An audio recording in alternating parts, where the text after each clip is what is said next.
Bersedia, bagus.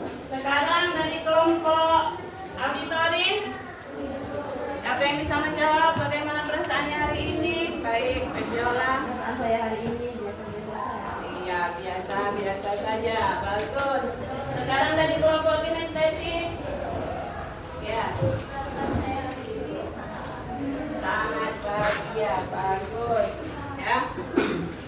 Baik, Ibu akan menanyakan siapa temannya yang tidak hadir hari ini. Tidak ada. Tidak ada, jadi dingin ya. Iya. Bagus ya. Artinya kalian hari ini memang ada persiapan untuk belajar. Kemudian alhamdulillah dalam keadaan semuanya sehat. Baik, sebelum memulai pembelajaran kita berdoa terlebih dahulu. Ibu minta ketua kelas untuk memimpin doa. Sebelum kita belajar, alangkah baiknya kita membaca terlebih dahulu. Bang, mulai.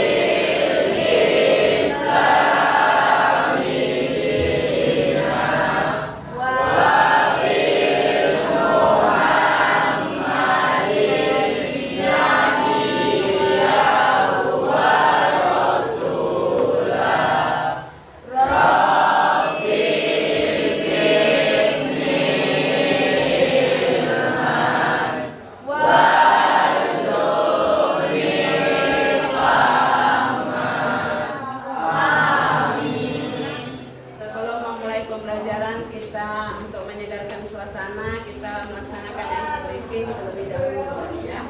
Semuanya berdiri.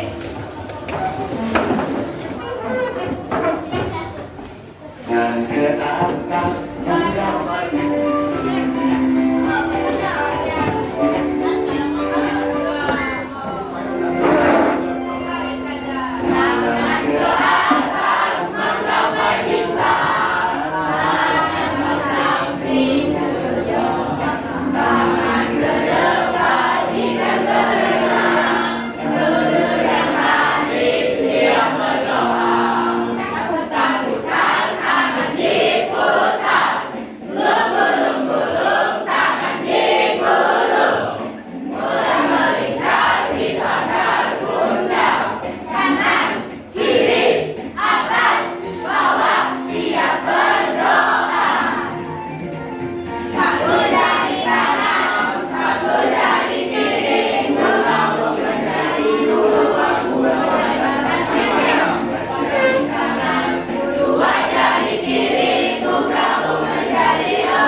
pembelajaran kita pada pagi hari ini, yaitu melalui model pembelajaran problem basic learning.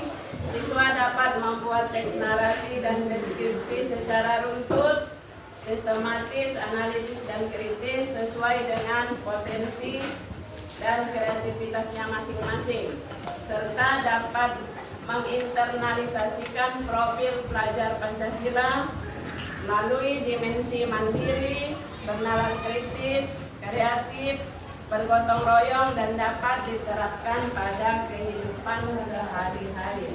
Nah, adapun manfaat dari pembelajaran kita hari ini, peserta didik dapat menulis teks narasi dan deskripsi secara runtut, sistematis, analitis, kritis, sesuai dengan potensi dan kreativitasnya masing-masing.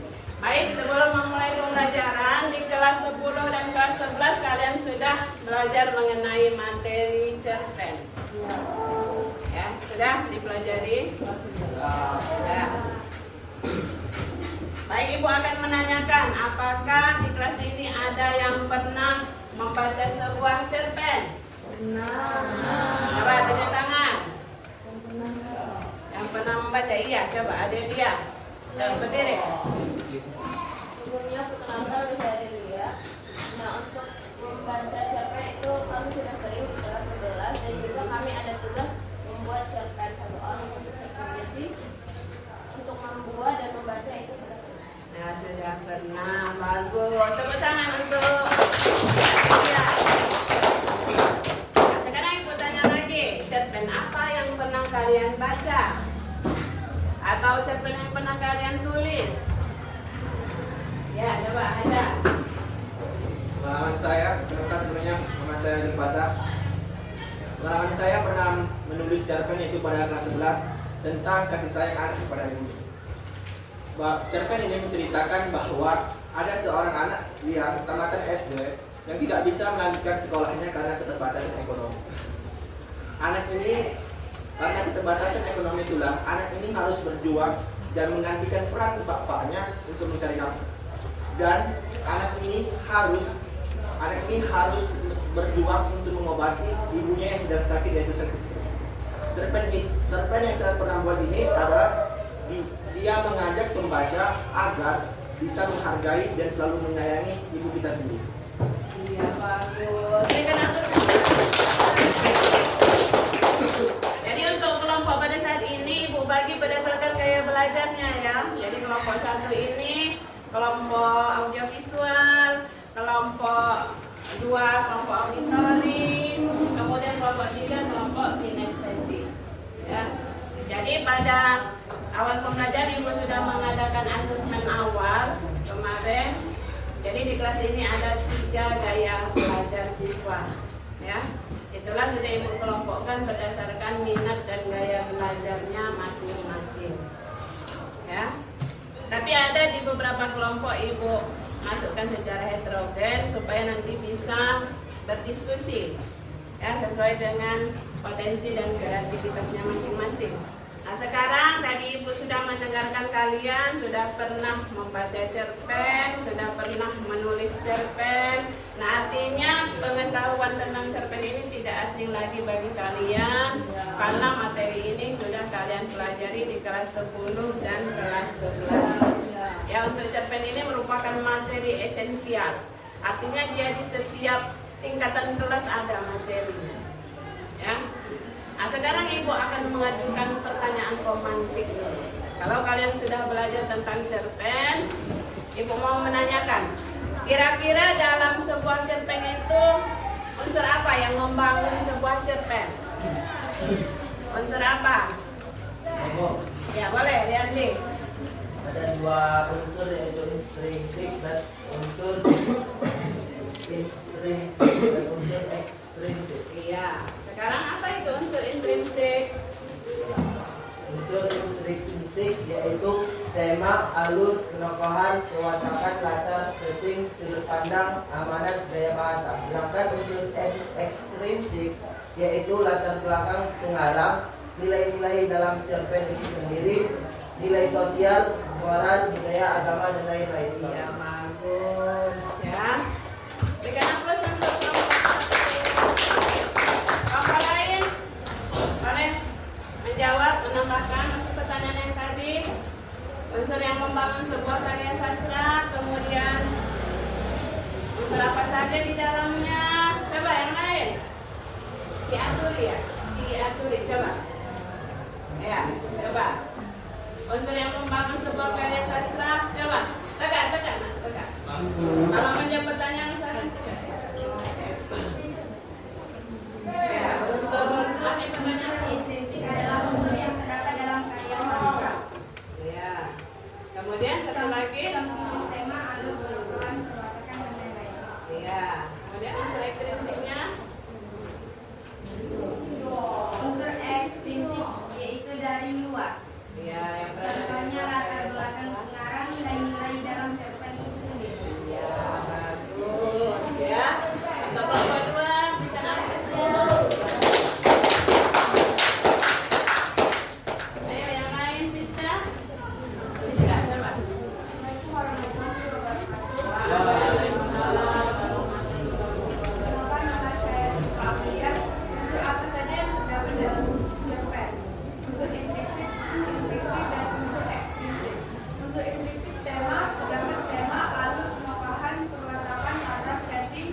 bahwa di dalam sebuah karya sastra, baik itu novel, cerpen, roman, ya pokoknya termasuk dalam karya sastra, drama, bahwa ada unsur yang membangun karya sastra itu sendiri, ada unsur intrinsik dan unsur ekstrinsik. Unsur intrinsik itu unsur yang terdapat di dalam karya sastra itu sendiri.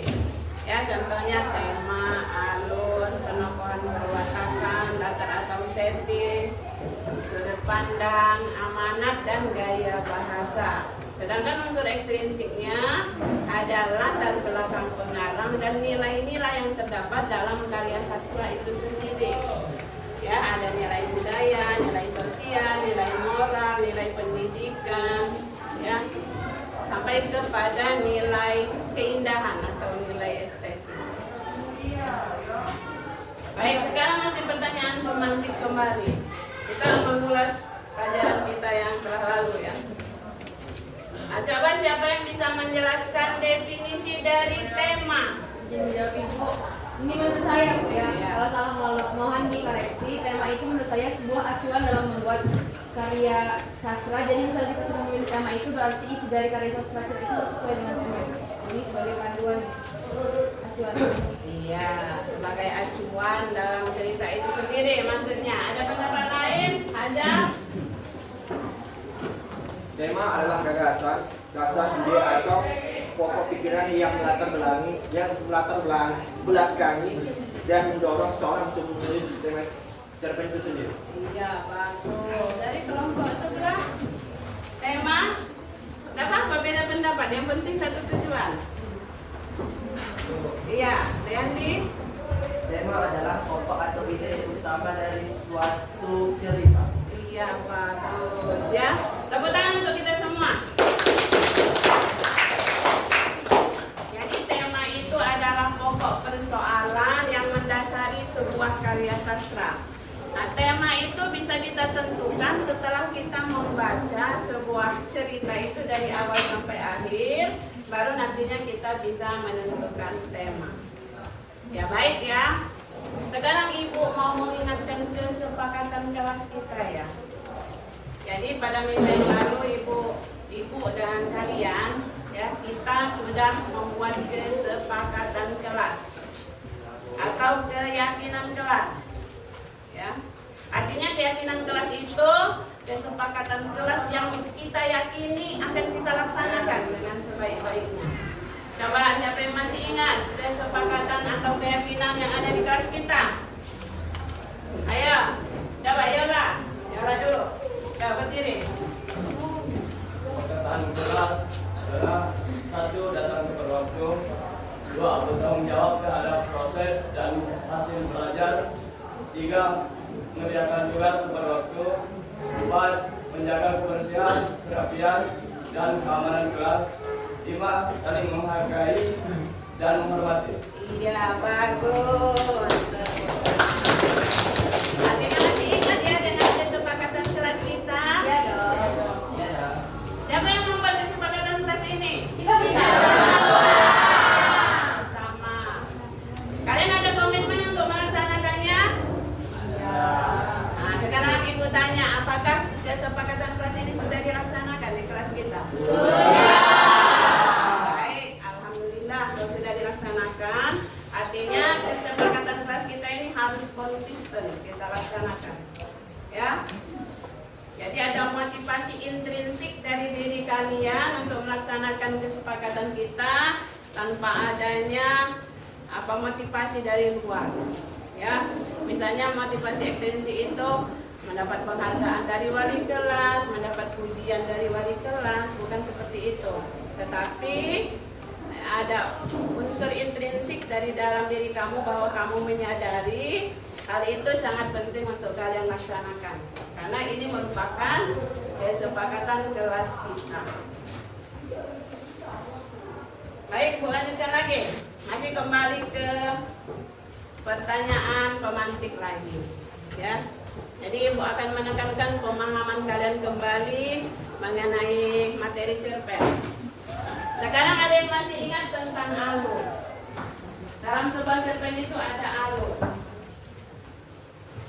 Iya, bagus. Silakan, Nak.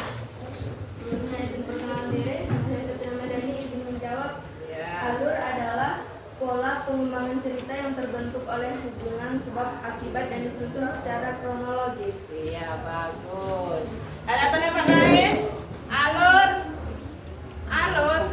Iya, Garela. Perkenalkan, nama saya Gaela Silva. Iya. Alur adalah rangkaian cerita yang dibentuk dari fase-fase peristiwa. Iya, bagus. Ya. Ada lagi pendapat yang lain tentang alur? Alur? Coba Soeharto dulu, Soeharto. Soeharto, apa alur? Alur adalah adalah unsur pembangun dari sebuah cerita yang kita. iya, unsur pembangun dari sebuah cerita pendek. Ya. Jadi dari beberapa pendapat ini Ibu simpulkan bahwa alur itu merupakan unsur penting dalam sebuah karya sastra karena alur adalah rangkaian peristiwa yang membentuk hubungan sebab akibat dalam sebuah peristiwa. Ya, alur ini diceritakan secara kronologis berdasarkan urutan waktu. Ya. Nah, selanjutnya siapa yang bisa menjelaskan tentang penokohan dan perwatakan? Atau bisa dijelaskan sekaligus penokohan, perwatakan, latar atau setting, amanat, sudut pandang dan gaya bahasa. Ada yang bisa? Coba Aisyah. Kenalkan, nama saya Aisyah Mulanisa. Penokohan dan perwatakan adalah pelukisan gambar yang jelas tentang seorang yang ditampilkan dalam sebuah cerita, sedangkan perwatakan adalah penunjukan pada sifat dan sikap para tokoh seperti yang ditafsirkan oleh pembaca. Ya, bisa. Ya, bagus. Yang sudah dijawab oleh Aisyah itu benar. Ada yang bisa menambahkan, Siandi? Saya memperkenalkan diri saya singkat, yaitu tokoh adalah seseorang dalam cerita. Misal ada dalam ceritanya yaitu Winda, Pepi, atau Adelia, Garela.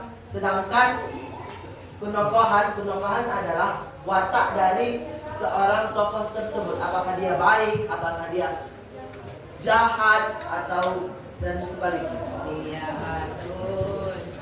Ya, Ibu kira sudah jelasnya tentang penokohan perwatakan.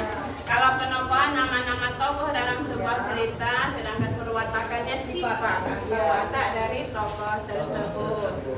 Nah, sekarang latar atau setting, masih ingat dah? Iya, boleh. Silakan Nak.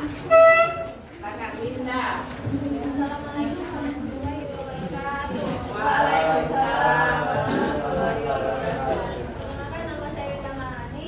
Latar atau setting adalah tempat terjadinya cerita seperti di sekolah, kantor, kantin. Ya, bagus. Tepuk tangan untuk Linda. Ya. Jadi latar atau setting itu adalah tempat dan waktu terjadinya sebuah peristiwa. Masih Ibu tanyakan lagi. Kita untuk meningkatkan pemahaman kembali. Sekarang Ibu tanyakan tentang sudut pandang. Ada yang bisa jawab? Sudut pandang. Iya, boleh. Silakan. Ya, sudut pandang. Perkenalkan, nama saya Ramika. Di sini saya akan menjawab apa itu sudut pandang. Sudut pandang adalah suatu teknik yang digunakan pengarang dalam menampilkan pelaku dalam sebuah cerita. Iya, bagus ya. Jadi sudut pandang itu adalah posisi pengarang, ya, posisi pengarang dalam membawakan sebuah cerita. Bisa dia sudut pandang orang pertama, ya, sudut pandang orang pertama kalau dia menggunakan kata aku atau saya. Sudut pandang orang ketiga kalau dia menggunakan ia atau menggunakan nama orang. Sekarang satu lagi, amanat. Ya, boleh. Amanat adalah pesan moral yang ingin disampaikan seorang pengarang dalam suatu karya sastra kepada pembaca atau pendengar. Ada lagi yang mau menambahkan? Iya, Aisyah, boleh. Ya, dikeluarkan pendapatnya. Perkenalkan, nama saya Aisyah Mulanisa. Amanat adalah pesan kebaikan yang disampaikan pengarang melalui cerita. Iya, bagus ya. Jadi amanat amanat itu adalah pesan yang hendak disampaikan pengarang kepada pembaca melalui sebuah cerita. Biasanya amanat dia berhubungan dengan tema. Ya, misalnya temanya tentang kawin paksa, maka amanatnya kita tidak boleh memaksakan jodoh atau pasangan kepada anak kita. Ya. Jadi kita lihat dulu dari temanya, baru kita bisa menentukan amanat. Satu lagi, gaya bahasa. Kenalkan namanya. Assalamualaikum warahmatullahi wabarakatuh. Waalaikumsalam warahmatullahi wabarakatuh. Perkenalkan, nama saya Rafika. Di sini saya menjadi penyanyi ibu. Gaya bahasa adalah cara khas untuk mengungkapkan pikiran dan perasaan dalam bentuk tulisan atau lisan. Iya, bagus ya. Nah, jadi untuk unsur intrinsiknya sudah kita jawab ya, sudah kita diskusikan bersama. Sekarang unsur ekstrinsiknya. Ada dia biografi pengarang, ada nilai-nilai. Siapa yang bisa menjelaskan tentang biografi pengarang? Perkenalkan, nama saya Viola. Jadi biografi pengarang itu misal dia lahir di mana, riwayat pendidikannya, terus status keluarganya, pekerjaannya, dan segala sesuatu tentang si pengarang itu yang berupa identitas pengarang tersebut. Iya. Jadi biografi pengarang itu merupakan identitas dari pengarang itu sendiri. Dia lahir di mana, bagaimana keluarganya, kemudian apa pendidikannya, karya-karya yang telah diterbitkan, kemudian sampai kepada situasi ya pada saat dia menciptakan karya itu. Ya. Contohnya Ibu ambil dan contoh Amir Hamzah. Amir Hamzah itu kan seorang ulama. Nah, karena dia itu seorang ulama, maka Amir Hamzah banyak menciptakan puisi yang bertema religius. Karena sesuai dengan latar belakangnya. Ya. Nilai-nilai dan gaya bahasa masih ingat? Ya. Assalamualaikum warahmatullahi wabarakatuh. Waalaikumsalam warahmatullahi wabarakatuh. Perkenalkan, nama saya Nabila Fikania. Di sini saya akan menjawab nilai-nilai kepribadian. Nilai-nilai pengarang dalam gaya sastra bisa mencakup nilai-nilai kehidupan, nilai moral, dan nilai estetik. Iya, bagus. Tepuk tangan untuk kita semua.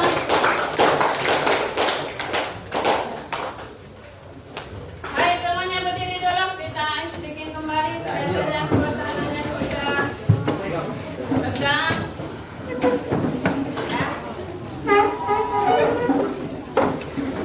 Speaking kita akan speaking tentang 5 macam tepuk, tepuk tangan.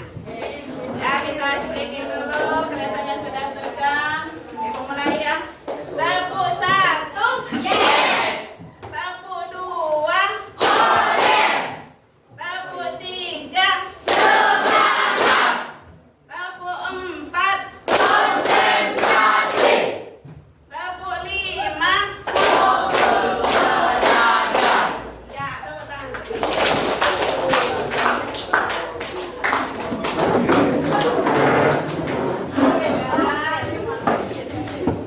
Ya, Ibu akan menyimpulkan, ya, mereview kembali apa yang sudah kamu jelaskan. Jadi, materi kita sekarang kita akan membuat sinopsis cerpen. Jadi, kalau di kelas 10 kalian sudah belajar tentang unsur intrinsik dan ekstrinsik cerpen, sekarang kita akan belajar tentang menulis teks narasi dan deskripsi tentang sinopsis cerita pendek. Nah, ya. Adapun tujuan pembelajarannya, siswa dapat membuat teks narasi dan deskripsi secara runtut, sistematis, analitis, dan kritis. Ibu ulang lagi. Jadi pengertian cerpen. Cerpen adalah cerita yang pendek, namun tidak setiap cerita yang pendek dapat digolongkan ke dalam cerpen. Cerita pendek adalah cerita yang pendek yang di dalamnya terdapat pergolakan jiwa pada diri pelakunya sehingga secara keseluruhan cerita bisa menyentuh nurani pembaca. Dengan cerita yang pendek itu, seorang cerpenis harus dapat merebut hati pembaca sehingga membaca seperti editor dan akan terus bertanya-tanya, Keterangan yang diciptakan oleh cerpen sengaja mengkritik perhatian pembaca melalui teknik yang dipilih dalam menyampaikan misi yang diembatnya. Ya. Jadi cerita pendek itu bisa dibaca dalam waktu 10 sampai 15 menit. Atau cerpen itu bisa dibaca dalam sekali duduk. Ciri-ciri cerpen. Yang pertama, pada umumnya bersifat fiktif atau berupa karangan dari penulis. Yang kedua, cerpen memiliki susunan kata yang tidak lebih dari 10.000 kata. Yang ketiga, saat membaca cerpen biasanya selesai dalam sekali duduk. Cerpen memiliki bentuk cerita yang sangat singkat. Kemudian cerpen memiliki diksi atau pilihan kata yang tidak rumit sehingga mudah dipahami oleh pembaca. Yang keenam, cerpen hanya memiliki alur cerita tunggal atau satu jalan cerita saja. Yang ketujuh, kisah cerita pada cerpen biasanya berasal dari peristiwa dalam kehidupan sehari-hari. Kemudian yang kedelapan, karakter tokoh pada cerpen sangat sederhana. Dan yang terakhir, di akhir bagian biasanya terdapat pesan moral, ya, yang nantinya akan disampaikan kepada pembaca. Nah, ini ciri-ciri sebuah cerpen. Ibu tanya, beda tidak cerpen dengan novel? Di mana letak perbedaannya? Ya, halaman atau jumlah katanya. Kalau dia cerpen lebih sedikit atau lebih pendek, kalau novel lebih panjang. Ya, novel mungkin dibaca dalam waktu 2 sampai 3 hari. Ya. Di kelas ini ada yang sudah biasa membaca novel? Novel-novel di perpustakaan itu banyak. Ya, artinya kalian bisa pinjam novel atau cerpen di perpustakaan, bisa dibawa pulang. Karena ada kartu perpustakaan, kartu peserta perpustakaan. Ya.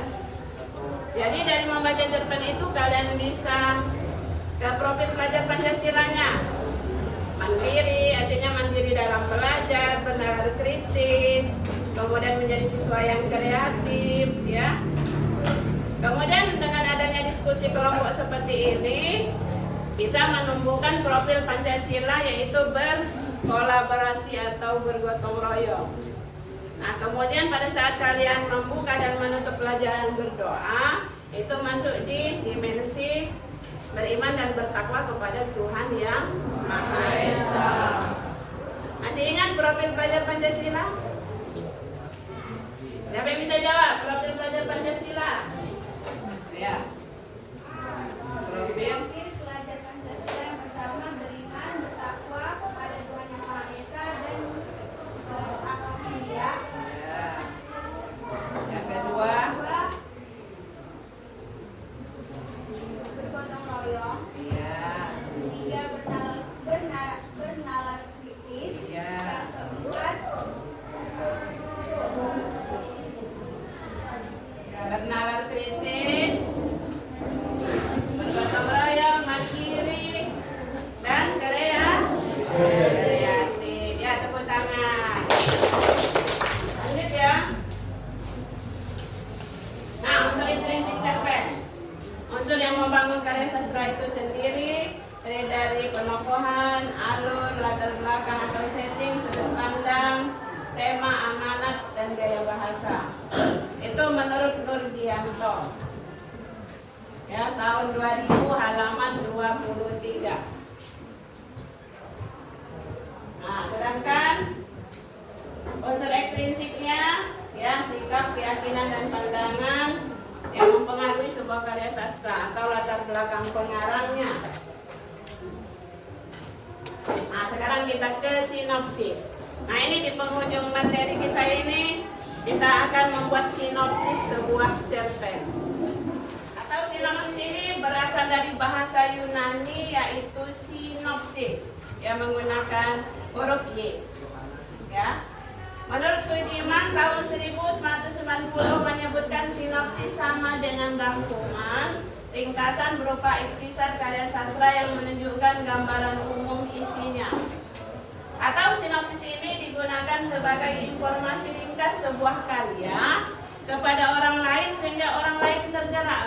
membaca cerpen tersebut. Nah, kalau kita misalnya mau membaca cerpen ada sinopsisnya. Nah, dari sinopsis itu terdapat gambaran umum kan? Gambaran umum tentang isi sebuah cerpen. Nah, nanti kalian akan ditugaskan di LKPD-nya, nanti Ibu bagikan LKPD-nya, kalian akan menuliskan sinopsis sebuah cerpen.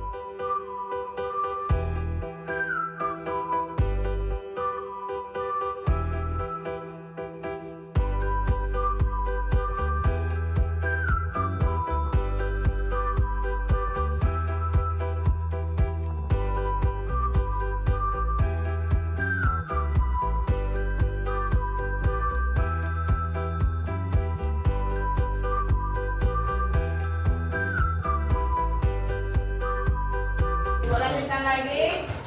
Nah, sekarang cara membuat sinopsis. Yang pertama, sebuah sinopsis dapat ditulis misalnya dengan panjang 300 kata atau dalam 3 sampai 4 paragraf. Yang kedua, urutan cerita di dalam sinopsis harus ditulis sesuai dengan urutan ceritanya.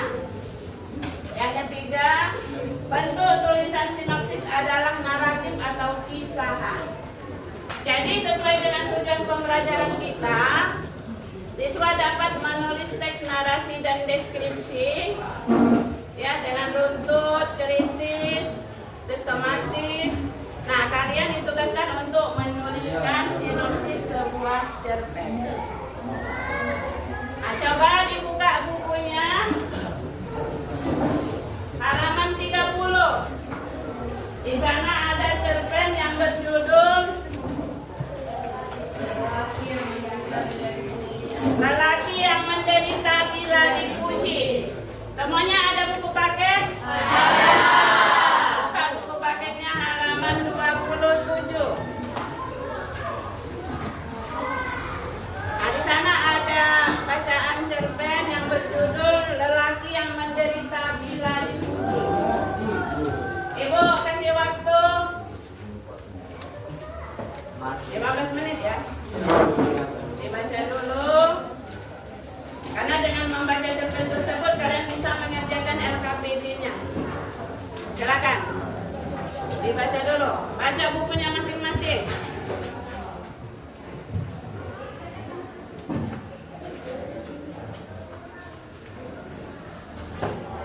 Silakan dibaca bukunya halaman 27 sampai dengan selesai. Lelaki yang menderita bila dipuji ini dikarang oleh Ahmad Tohari.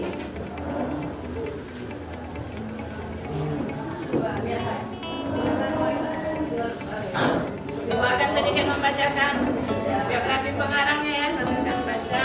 Ahmad Tohari ini lahir di Banyumas 13 Juni 1948. Sekarang menetap di Desa Tinggarjaya, Purwokerto, Jawa Tengah.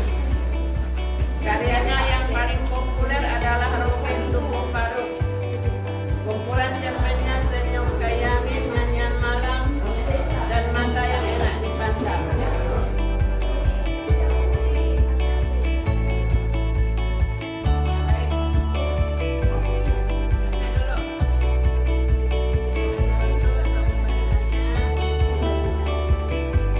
Nah, di grup WA itu Ibu sudah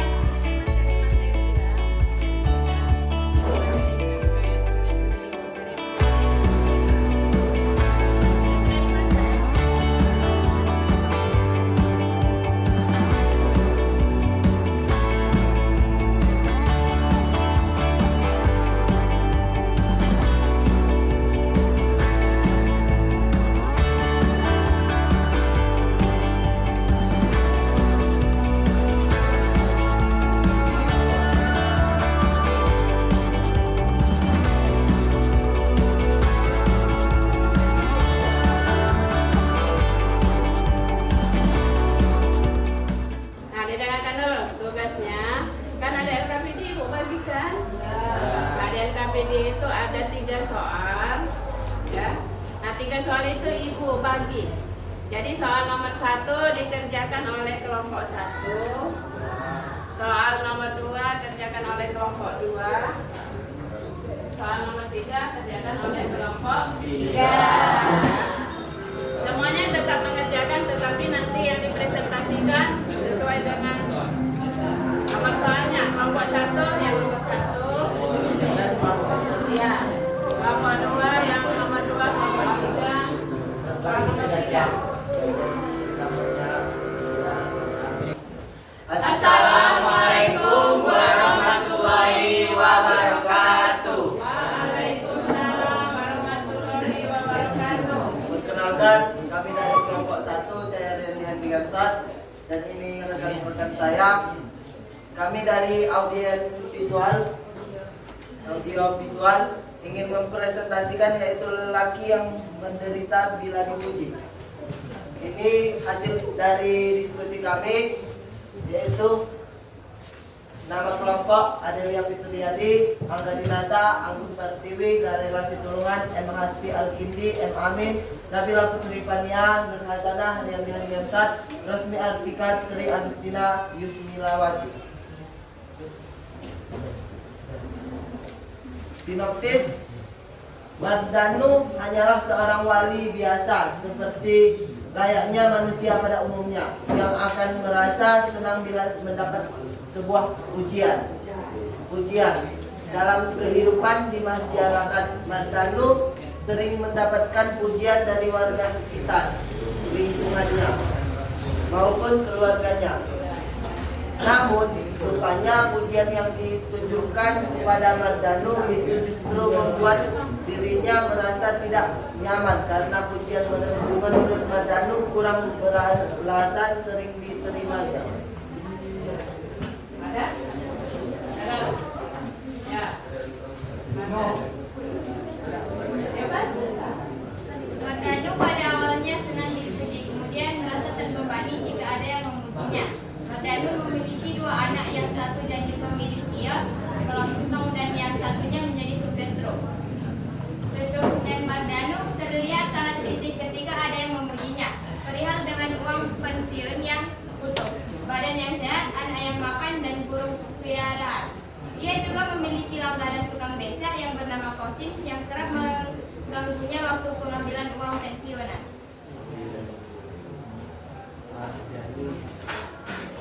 Dari judul yang unik, yaitu lelaki yang menderita bila dipuji. Menarikkan dari cerpen ini, dari judulnya yang unik yaitu lelaki yang menderita bila dipuji. Sekarang ibu tanya, apakah ada bagaimana pendapat kalian tentang presentasi kelompok 1? Siapa yang dari kelompok 2? Bagaimana tanggapannya? Berikan tanggapan. Tanggapan saja yang mereka sudah presentasikan. Lumayan. Coba, rapikan hasil dari diskusi kelompok 1. Ya, Hasil diskusi dari kelompok 1 sudah lumayan cukup baik karena mereka menceritakan tentang lelaki yang menderita bila dipuji dan dibuat karya berupa dari tanpa. iya, bagus. Tepuk tangan dulu. Kelompok 3? Ada pendapat ke kelompok 1? Coba, Linda? Dari kelompok kamu? Assalamualaikum warahmatullahi wabarakatuh. Waalaikumsalam warahmatullahi wabarakatuh. Tanggapan dari kelompok 3 yaitu penjelasannya sudah bagus, juga sudah memanfaatkan aplikasi Canva untuk menjelaskannya. Ya. Berarti kelompok 1 sudah memanfaatkan aplikasi Canva untuk menjelaskan sinopsis dari cerpen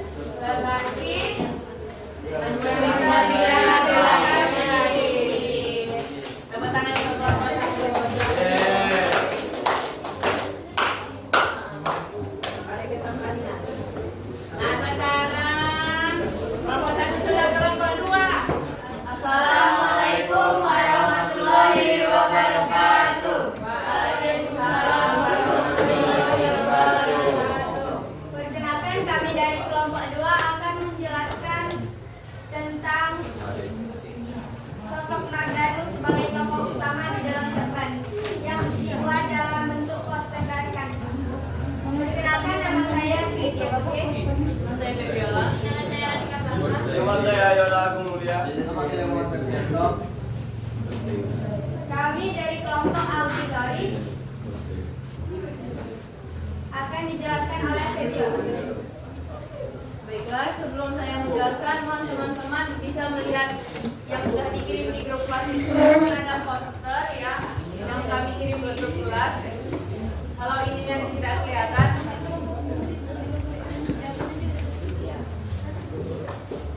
di sini kami ingin menjelaskan tentang sosok Mardanu. Kenapa kami memakai foto bapak-bapak yang sudah tua yang rambutnya tinggal samping kiri kanan? Karena di cerita itu digambarkan kalau Mardanu itu adalah seorang pensiunan tentara. Nah, sudah pasti Mardanu itu sudah tua kalau dia sudah pensiun. Usianya di situ sekitar 78 tahun. Ini juga kami memberikan ilustrasi, ada gambar tentara yang sedang bertugas namun disilang. Kenapa disilang? Karena dijelaskan dalam cerita tersebut, Mardanu ini dalam menjalankan tugasnya tidak pernah mendapatkan sebuah tugas yang penting. Dan di sebelah sana juga ada gambar tentara. Di sini menggambarkan kalau Mardanu ini dulu waktu mudanya adalah seorang tentara. Di sini kalian juga bisa melihat itu ada ilustrasi wow, keren, sampai tepuk tangan. Tetapi ada juga tanda stop. Di sini menjelaskan bahwasanya Mardanu ini sering mendapat banyak pujian dari lingkungan sekitarnya, dari masyarakat sekitarnya. Tapi kenapa Mardanu di badan Mardanu ada tanda stop? Itu karena Mardanu tidak suka akan pujian tersebut. Alasan Mardanu tidak suka karena pujian tersebut yang kembali tadi, karena Mardanu selama bertugas menjadi tentara tidak pernah mendapatkan tugas yang penting. Jadi intinya Mardanu adalah seorang pensiunan tentara yang merasa tidak patut mendapatkan pujian karena selama dia hidup menjadi tentara tidak pernah mendapatkan tugas yang penting. Iya, tepuk tangan untuk kelompok. Baik, dari kelompok lain ada memberikan tanggapan terhadap hasil diskusi kelompok 2. Sekarang dari kelompok 1 dulu. Ya, berikan tanggapan. Perkenalkan, nama saya Rian Biasa dari kelompok 1 ingin menanggapi poster dari kelompok 2. Posternya sangatlah bagus, keren, menggunakan aplikasi Canva yang sangat bagus. Mungkin itu saja pendapat dari kelompok 1.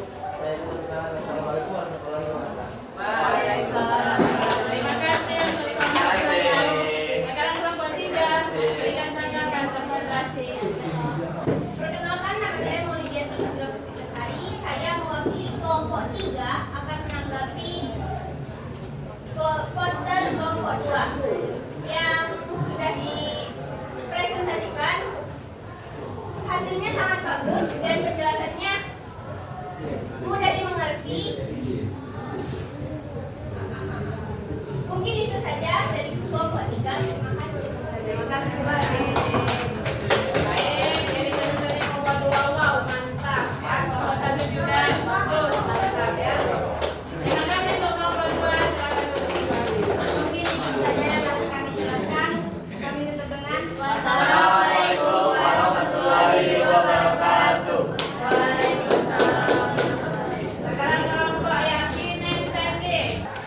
Assalamualaikum warahmatullahi wabarakatuh. Waalaikumsalam warahmatullahi wabarakatuh. Perkenalkan, saya perwakilan dari kelompok 3 yaitu kelompok kinestetik.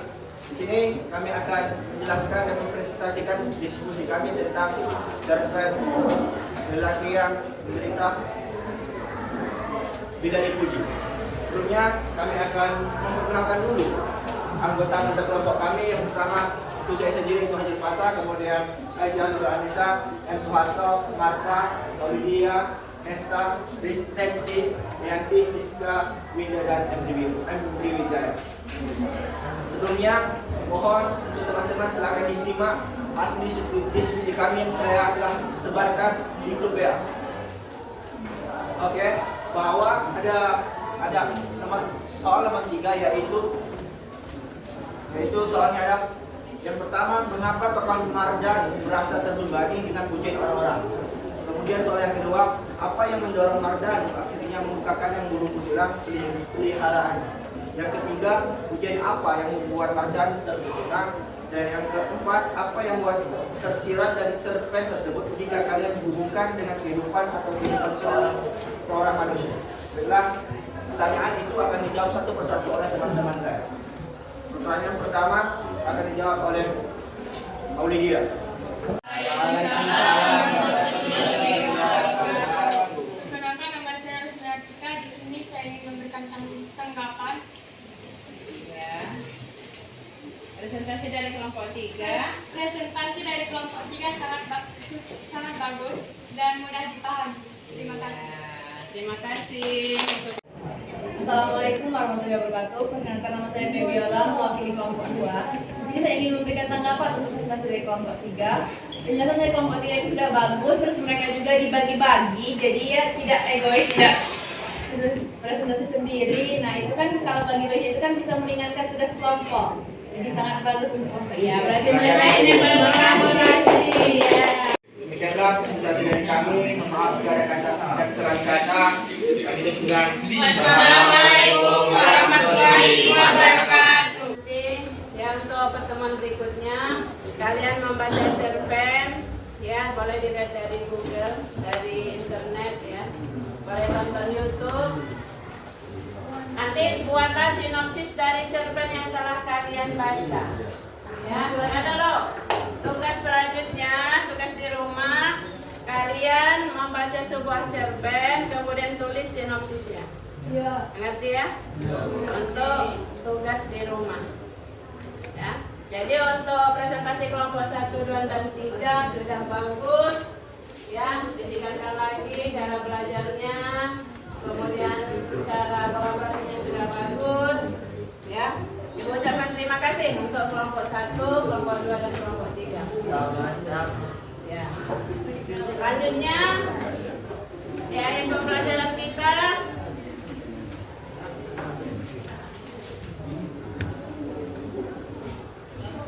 Ya, nanti rencana materi kita untuk minggu depan kita akan belajar tentang kata umum dan kata khusus dari sebuah cerpen.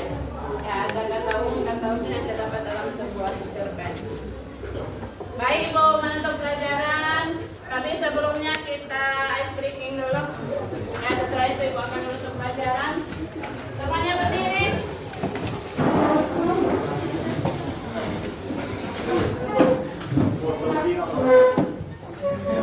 Shopee 99 Super Shopping Day, promo paling dinanti se-Indonesia. Ice breaking terakhir.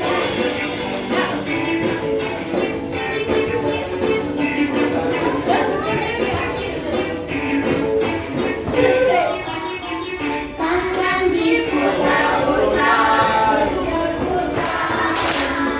tangan diputar-putar, tegakkan bahu. Tangan diputar-putar, tegakkan lutut. Goyang, goyang, goyang, goyang, goyang. Tangan diputar-putar, berputar. Tangan diputar-putar, tegakkan bahu. Tangan diputar-putar, tegakkan lutut. Goyang, goyang, goyang, goyang, goyang, goyang. Diputar-putar,